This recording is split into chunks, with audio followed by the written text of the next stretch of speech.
5ই আগস্টের সফল গণঅভ্যুত্থান পরবর্তী যে অবস্থা, সেই অবস্থা না হলে হয়তো আমি ন্যায় বিচার পাইতাম না।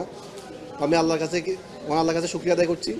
পাশাপাশি আমার আইনজীবী প্যানেল, আমার শুভাকাঙ্ক্ষী, বিশেষ করে যারা গণমাধ্যম কর্মী, যারা সামাজিক যোগাযোগ মাধ্যমে আমার বিষয়ে সরব থেকেছেন, দুর্নীতির বিরুদ্ধে সোচ্চার থেকেছেন, তাদের প্রতি এবং দেশবাসীর প্রতি কৃতজ্ঞতা জ্ঞাপন করছি।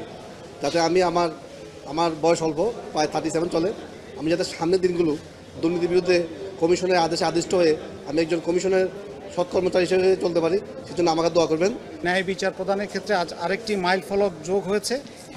সেটা হচ্ছে একটি বহুল আলোচিত ঘটনা ছিল, যা আপনারা জানেন, যে দুদকের উপসহকারী পরিচালক মোহাম্মদ শরীফউদ্দিন, যাকে 2022 সালে চাকরিচ্যুত করা হয়েছিল 3 মাসের বেতন দিয়ে, তাকে স্থায়ী কর্মচারী হওয়া সত্ত্বেও 3 মাসের বেতন দিয়ে দুর্নীতি দমন কমিশন যাকে চাকরিচ্যুত করেছিল, এবং তার এই মামলা নিয়ে আমরা 2022 সাল থেকে লড়াই করছি।